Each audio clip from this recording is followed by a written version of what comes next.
A questão que o amigo falou, que estava o gabarito lá no que concurso, é porque ela tem a época dela era do CPC de 1973, tá? Então ela hoje está com essa desatualização, perfeito? Então vamos apagá-la. A gente parou na questão 12? 12. Nos termos da jurisprudência vigente no Superior Tribunal de Justiça e no Supremo Tribunal Federal, Jair responderá por crime de falso testemunho em concurso com Lino, apesar de não prestar compromisso ou realizar qualquer depoimento a ele mesmo. E aí? Pessoal, está se referindo àquela situação hipotética que a gente viu lá em cima, né? Que era de alguém que pedia para o cara mentir num processo que era de interesse dele e tal. Aí ele está perguntando agora se os dois vão responder por falso testemunho em concurso. Se é possível que os dois respondam por falso testemunho, ou seja, pelo 342 em concurso. Oi? O outro não? Por quê? Mas quem induz a pessoa a mentir não responde pelo falso testemunho? Quem de alguma maneira concorre para o crime não vai responder pelo falso testemunho? Perfeito. Está vendo como é que a camisa está dando sorte? Olha aqui. Aquele que induz a testemunha a mentir, ele pode, para uma teoria, funcionar como partícipe dessa testemunha, que vai cometer o 342, e para a teoria do domínio do fato, se ele for o mentor do crime, ele pode ser até coautor, perfeito? Então, vejam bem, crimes de mão própria admitem concurso de pessoas, pessoal. Só não admitem dupla execução, mas admitem concurso de pessoas. Estamos juntos aqui? Vamos falar de um outro crime de mão própria para a gente visualizar, o crime do artigo 124, que é um crime de mão própria da gestante, que é a gestante que realiza em si o aborto ou consente que alguém nela provoque o aborto. Esse crime é um crime de mão própria. Mas o marido não pode induzir a esposa a realizar o aborto, sim ou não? Ele adquire o medicamento, convence ela a ingerir o medicamento e ela ingere. Esse marido não está junto com ela no crime do artigo 124, ele não está realizando o aborto nela. Concordam comigo? É ela que está tomando o medicamento por conta própria. Mas ele não está concorrendo para o crime? Então, crimes de mão própria admitem, sim, tá, concurso de pessoas. O falso testemunho admite concurso de pessoas, assim como qualquer crime de mão própria. Tranquilo isso, pessoal? Então, tá certa. Oi? Do autoaborto ou aborto consentido? 342, combinado com 29 do Código Penal. 342. 342 do Código Penal, falso testemunho. Localizou aí ou não? Sim, mas eu digo que o outro na verdade, que induziu, na verdade. O ato de induzir, onde é que está? É isso? Sim, pessoal, mas olha só, induzir, instigar, auxiliar, são formas de participação no crime, não é isso? Onde é que a gente encontra isso? Artigo 31 do Código Penal, que fala lá que induzimento, instigação e auxílio são puníveis se o autor der início à execução do crime. Tá? É isso ou não? Tranquilo? Vamos lá, questão 13. Os crimes contra a administração pública. No crime de favorecimento pessoal e real, caso o sujeito ativo seja ascendente ou descendente do criminoso, fica isento de pena. E aí? Só no favorecimento real. Só no favorecimento pessoal. Então, olha aqui, pessoal, nós estamos falando do artigo 348 e artigo 349. Artigo 348 e artigo 349 do Código Penal. O 348 é o chamado favorecimento pessoal. O que é o favorecimento pessoal? É o auxílio dado ao criminoso para que ele fuja à ação da justiça. Tranquilo isso? Tem uma diferença se o crime é punido com reclusão ou se o crime é punido com detenção.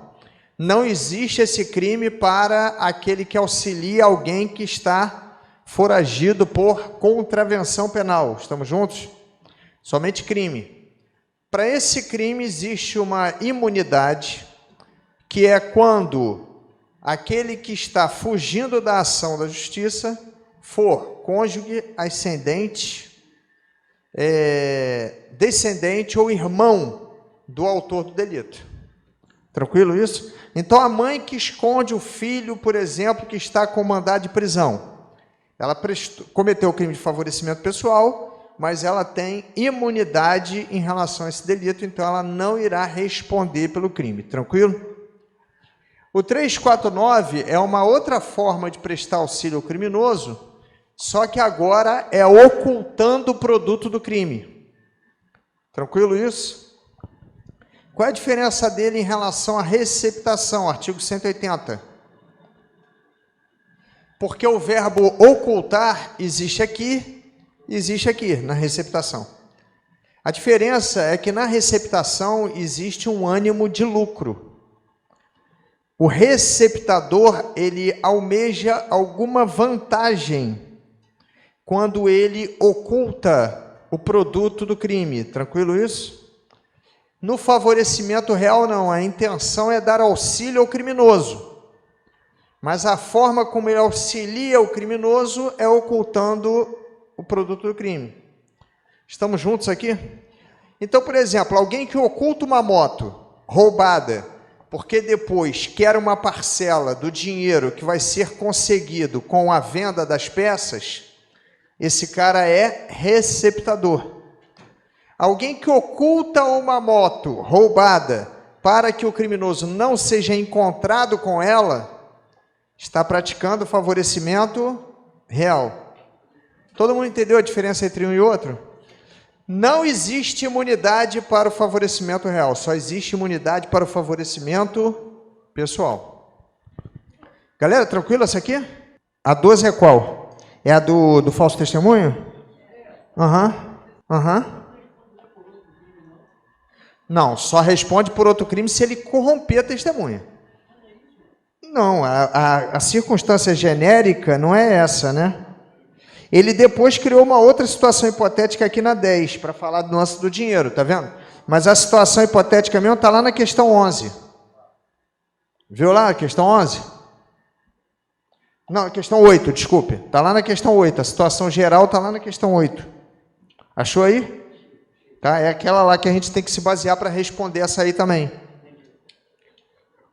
Pessoal, tudo bem? Todo mundo entendeu essa questão da diferença entre favorecimento pessoal, favorecimento real e receptação? A receptação teve uma mudança relativamente recente lá, não é tão recente, mas teve uma mudança relativamente recente para incluir na forma mais grave de receptação, a receptação de bens do Distrito Federal. Vamos dar uma olhada lá nisso, tá? Porque até então, pessoal, a receptação de bens, né, que fossem produto de crime envolvendo o Distrito Federal era considerada uma receptação simples, porque a lei só falava estados, municípios, União e tal. A lei foi alterada relativamente recente para incluir lá na receptação qualificada, ou seja, uma receptação mais grave, quando envolve bens do Distrito Federal. Estamos juntos aí? Tranquilo isso, pessoal? Foram duas mudanças relativamente recentes, não são tão recentes assim, mas né, ainda não vi cobrar em prova, mas nada impede que cobre agora. Foi aí na receptação e lá no dano, no artigo 63, porque existe o dano qualificado, era dano qualificado quando é contra bens da União, estados, municípios. Aí o cara praticava um dano contra um bem do DF. Aí o que a jurisprudência dizia? Não, o DF não é nem estado, nem município, nem União. Então, é dano simples. Também foi alterado por conta disso. Perfeito? Então, pessoal, acende essa luzinha aí, né? Obviamente, essa mudança ela é irretroativa. Tranquilo isso? Obviamente, essa mudança é irretroativa porque é uma novaço legis in pejus. Estamos juntos? Então, tivemos essa mudança lá no 180 e essa mudança no 163. Beleza? 14. Para quem estava com dúvida, né, da questão lá, segundo os tribunais superiores, não se admite participação de Francisco no crime de falso testemunho, por se tratar de crime de mão própria. Isto é, somente José pode ser seu sujeito ativo. Ele está perguntando se só aquele que mente é que pode ser sujeito ativo do crime de falso testemunho.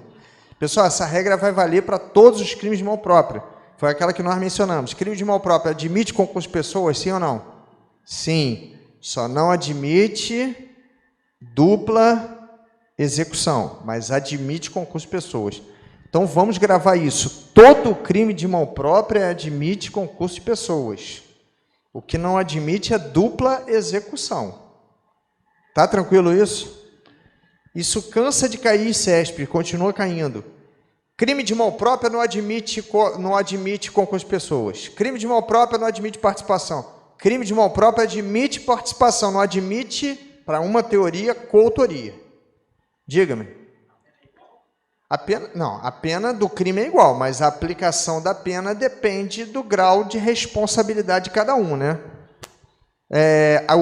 O que é o mesmo para todos é o mesmo enquadramento, mas as penas não vão ficar iguais, porque vai depender da hora da dosimetria, tá? Então, a 13 tinha ficado errada, né? E a 14 falsa. 15. João atropelou Pedro, o pai de João, que estava no banco do carona, ao seu lado, no intuito de eximi-lo da responsabilidade criminal e civil, alterou a posição da vítima e do carro antes de a perícia chegar ao local. Com base nessa situação hipotética, julgo os itens seguintes. O pai de João praticou o crime de favorecimento pessoal, na medida em que modificou de maneira tendenciosa o lugar do crime, no intuito de induzir o perito em erro para favorecer o filho. Errado. Esse crime, pessoal, é de fraude processual. Vamos fazer uma observação aí. Fraude processual 347, né? 347 do Código Penal. Vamos fazer uma observação aí, tá? O 347, ele vai incidir em qualquer tipo de modificação de cena de crime, tá? Salvo quando modificar arma de fogo. Beleza? Então, olha aqui, pessoal, qualquer modificação para induzir a erro o delegado, o perito ou o juiz, vai ser 347. Exceção, quando alterar com essa finalidade arma de fogo. Estamos juntos aqui?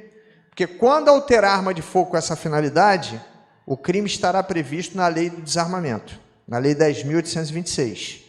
No artigo 16, parágrafo 1º, inciso, salvo engano, 2º ou 3º, que ele vai falar de alterar as características da arma de fogo para induzir a erro a autoridade policial, o perito ou o juiz. Tranquilo isso? Pessoal, todo mundo entendeu? O que é fraude processual? É inovação artificiosa no local do crime, nas características do crime. Teve agora, nesse caso aí lá do Henry, teve uma notícia de fraude processual do casal. Eu só não sei qual, não lembro exatamente qual foi, mas eu acho que eles foram tentar alterar prontuário, um negócio assim, não teve uma... Não teve um lance desse? Que eles foram tentar mudar alguma coisa? Mas eu acho que além disso ainda teve mais coisa, cara. Porque essa aí do perito pode ser o 342 junto com o perito ou o 343, dependendo do como eles fizeram. Mas eles tentaram alterar a conclusão do perito no laudo. Isso seria o 342, ainda que de forma tentada, porque o 342 também vale para o perito, que é falso testemunho ou falsa perícia. É o 16, parágrafo 1º, acho que é o inciso 2, cara, ou 3, salvo engano. É o crime equivalente a porte ilegal de arma de fogo de uso restrito. Alterar a característica da arma de fogo para induzir o perito em erro. Tá? Esse aí, deles irem lá tentar modificar o laudo, tá? Isso aí pode ser o 342 em concurso com o perito tentado, né? Ou o 343 se eles ofereceram alguma vantagem, prometeram alguma coisa para o perito. Tá? Agora, teve uma outra coisa que eles tentaram alterar também, que eu não... Não, na cena do crime eles mexeram em alguma coisa, não foi? Aquele casal Nardoni também mexeu na cena do crime, né? Apagaram rastro de sangue, a mancha de sangue eles apagaram, o cara cortou a rede lá e jogou a criança lá de cima, para dizer que alguém tinha jogado, a criança já estava enforcada lá dentro, já tinha sido esganada ali dentro, aí ele pegou e jogou pela... Isso tudo é fraude processual. Tá? Essa alteração da cena do crime, essa modificação, essa inovação artificiosa no processo, configura o crime de fraude processual. Quando é no processo criminal é mais grave, é o 347, parágrafo único. Tranquilo? E pode ser ainda na fase do inquérito. Perfeito? Ainda na fase do inquérito pode ocorrer a fraude processual, conforme está expresso aí no 347. Tá? Agora, se for arma de fogo, é aquilo que eu mencionei. Se for arma de fogo, aí vai ser enquadrado no Estatuto de Desarmamento, é equivalente a porte legal de arma de fogo de uso restrito. Tá? Não sei se na aula de leis eu expliquei isso para vocês, mas tem lá aquela situação do cara dispara, aí ele quer alterar o raiamento da arma para o perito não poder pegar. Aí ele vai tentar lixar, vai tentar fazer um monte de coisa, para que o laudo da balística não dê positivo. Porque como é que o perito faz? Encontrou o disparo lá, ele pega aquele projétil no corpo da vítima. Quem é o suspeito? O Joãozinho, apreende a arma do Joãozinho. Aí ele vai pegar a arma do Joãozinho, uma munição semelhante àquela que ele pegou no corpo da vítima, aí ele vai disparar ou na caixa de areia ou num tambor de água. Aí ele vai pegar aquele projétil lá, vai levar para o microscópio, vai botar as duas, uma do lado da outra, e vai começar a ver as semelhanças, para concluir se o disparo saiu da mesma arma, entendeu? E a conclusão dele vai ser no final. O disparo que matou a vítima saiu da arma, número de série tal, não sei o que, marca tal, modelo tal, marca tal, ou não saiu da arma tal, modelo tal, marca tal. Estão entendendo isso? Como é um laudo como é uma prova muito contundente contra alguém, tá? Então, o sujeito sabendo disso e sabendo que a arma dele vai ser apreendida, às vezes ele tenta mexer na arma para impedir essa conclusão do perito, tá entendendo? É uma espécie de fraude processual, só que punida de forma muito mais grave que a fraude processual do Código Penal. Antigamente os caras trocavam o cano, só que hoje, como os canos também são marcados, ele não vai conseguir um cano com a mesma marcação, então ele faz diferente. Ele tenta lixar, passa papel carbono, passa um monte de coisa. Tem um monte de coisa que os caras fazem para tentar. Mas se o perito pegar lá na hora e visualizar que o cano foi alterado, tá? Em tese o sujeito cometeu mais um delito. Tranquilo? Porque cada arma deixa uma impressão no projétil diferente da outra. Mesmo que sejam de mesmo modelo, marca, elas deixam uma impressão diferente, é característica. Tá? Mesmo que a fábrica, mesmo modelo, tudo, ela deixa uma impressão diferente. Por isso é interessantíssimo para perícia, porque é uma prova contundente. Está lá o projétil no corpo do fulano, o projétil saiu da arma que está registrada em nome do ciclano. Essa arma tem registro de roubo, de furto? Não, não tem. Então, isso aponta muito para ele, concordam comigo? Aponta bastante para ele como sendo o autor do disparo. Galera, tranquilo? Todo mundo entendeu isso? Beleza. Questão... A 15, então, está errada, né? Porque o crime é de fraude processual. Caso assumisse a autoria do atropelamento, o pai de João cometeria denunciação caluniosa. Crime de ação penal pública condicionada à representação, por dar causa à instauração de investigação policial, sabendo o inocente. E aí? Por quê? Qual é o crime? Autoacusação falsa, 340. Então, olha aqui, pessoal. Quando alguém confessa um crime que não cometeu, ele comete o crime do 340. Estamos juntos? Quando ele dá causa à instauração de um processo contra alguém que ele sabe ser inocente, ele comete denunciação caluniosa. com a nova redação que a gente mencionou hoje, tá? Então, são crimes distintos.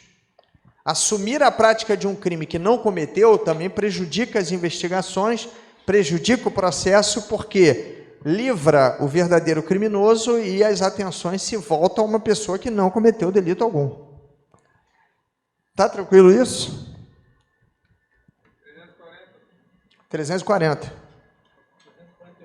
341? Então, 341. Pessoal, essa 17 é importante para a gente falar de algumas coisas aqui. Considere a seguinte situação hipotética. Pedro e Marcos, penalmente responsáveis, foram flagrados pela polícia enquanto subtraíam de Antônio, mediante ameaça, com emprego de arma de fogo, um aparelho celular e em importância de R$300. Pedro, que portava o celular da vítima, foi preso, mas Marcos conseguiu fugir com a importância subtraída. Nessa situação, Pedro e Marcos, em conluio, praticaram o crime de roubo tentado. E aí? Errado por quê? Olha aqui, pessoal, essa questão é de 2013, né? A questão é de 2013, mas só anos depois foi editada uma súmula a respeito do tema, que é a súmula 582 do STJ, que é muito importante para fins de prova. É a respeito da consumação do crime de roubo. Essa súmula 582, ela foi feita para o roubo, mas o entendimento é o mesmo para o furto. O que significa isso? Que o roubo e o furto se consumam quando ocorre a inversão da posse, mesmo que por um curto período de tempo, curtíssimo período de tempo, e em seguida ocorra a recuperação do objeto, tá? Então vejam bem, pessoal, não é necessária a posse pacífica do bem para consumação, nem do furto, nem do roubo. Basta que tenha invertido a posse. Tranquilo isso? Essa súmula 582 é muito importante. São duas súmulas de crimes contra o patrimônio muito importantes. Estou falando que é muito importante e o cara não anota, cara, impressionante. É a 582 e a 56, confirma se é a 567 ou 563, que fala do crime impossível. Essas duas súmulas, uma delas vai aparecer na prova, hein? Aí depois aparece, o cara não anotou, aí erra. Novas turmas, né? Olha aqui, 582, confirma se é 567 ou 563, que vai falar a respeito do crime impossível, sistema de monitoramento e crime impossível. Essas duas súmulas são importantíssimas. A 582 está relacionada com essa questão, ou seja, já caía antes do STJ consolidar numa súmula. Depois que consolidou, passou a despencar. Então, vejam bem, primeiramente, vamos estabelecer por tópicos. Consumação de roubo e furto. Quando acontece inversão da posse. O que significa isso? Obteve a posse da res furtiva. Ainda que por brevíssimos momentos. Está consumado o crime. Não está tentado. Estamos juntos? A tentativa só vai acontecer quando não conseguir inverter a posse. Ok? Tranquilo, irmão?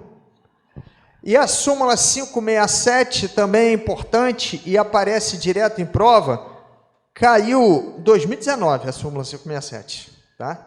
2019 caiu a súmula 567, concurso do CESP. Eu não peguei porque, como disse, precisava fazer um trabalho diferente. Sistema de monitoramento, vigilância, pessoal, eletrônica, por câmera, o que quer que seja. Por melhor que ela seja, não torna impossível a subtração. Estamos juntos? Porque não existe sistema de segurança perfeito. Se o indivíduo for plotado, pego, capturado por conta desse sistema de proteção do patrimônio, o crime está tentado, mas não se trata de crime impossível. Estamos juntos, pessoal? Se isso cair na prova, eu posso ficar tranquilo? Aí, tá vendo? Olha aqui, o cara monta lá uma loja, né? Botou uma loja de equipamentos eletrônicos, uma loja de computadores, celulares, tablets, etc., né? Smartwatch, um monte de coisa, tecnologia. E botou um sistema de monitoramento de última geração.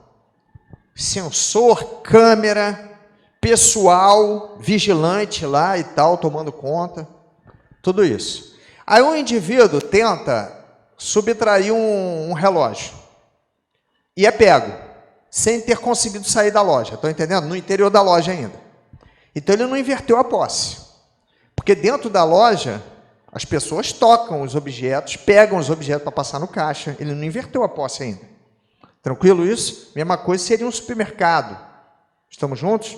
Se ele sair do estabelecimento com o objeto, aí ele consumou o crime. Mesmo que ele seja preso, ao botar os pés do lado de fora, ele consumou. Está tranquilo isso, galera? Sim ou não? Aí vamos lá. Este cara foi pego. Aí o delegado autuou em furto tentado. Ele foi denunciado por furto tentado. A defesa vai alegar o seguinte: crime impossível. A defesa vai querer absolvição dizendo o seguinte: crime impossível. Por quê? Ineficácia absoluta do meio. Não tem como subtrair desse estabelecimento com esse sistema de segurança todo. Nenhum método é eficiente para subtrair. Estão entendendo o que ele vai querer dizer? A defesa. O que o STJ disse em relação a esse argumento? Não procede. Estamos juntos? Por melhor que seja o sistema de segurança, não existe sistema de segurança perfeito. Por isso que estamos sempre diante da tentativa e não do crime impossível. Todo mundo entendeu isso, galera? Essas duas súmulas são importantes, hein? A 567 e a 582. Uma, consumação do roubo e do furto. Outra, crime impossível e sistema de vigilância. Diga, irmão. Não saiu. Não saiu. Se saísse, aí ia ter que botar... Aí ia falar assim, porra, aí o cara não seria nem tão cara de pau, o advogado, né? Que aí ele ia dizer como? Não, peraí, ele saiu até da loja com o negócio, mas o sistema é perfeito. Não, eles argumentam isso quando o cara é pego tentando sair, entendeu? Quando o cara é pego tentando sair, aí eles argumentam isso. Mas hoje essa tese está superada, né? Porque ela não foi acolhida, já não era acolhida antes, e hoje ela está aí sedimentada como não cabível. STJ, tá? Pessoal, vou aproveitar aqui para colocar a questão de que é importantíssima a leitura do 155 e a leitura do 157. 155, última modificação, 2018, furto, inclusão da questão dos explosivos dentro do crime de furto. Estamos juntos? E importante, roubo, última modificação, pacote anticrimes. Porque tivemos modificação em 2018 com a inserção da questão dos explosivos. Em 2019, data de vigência 23 de janeiro de 2020, tivemos a inclusão da arma branca, arma de fogo de uso permitido, restrito, proibido. Cada uma delas com escalonamento de pena. Tá tranquilo isso? Para não bater uma insegurança lá na hora da prova, do cara dizer que fulano usou arma de uso proibido, então responde por um crime com a pena de tanto a tanto, é bom olhar com atenção.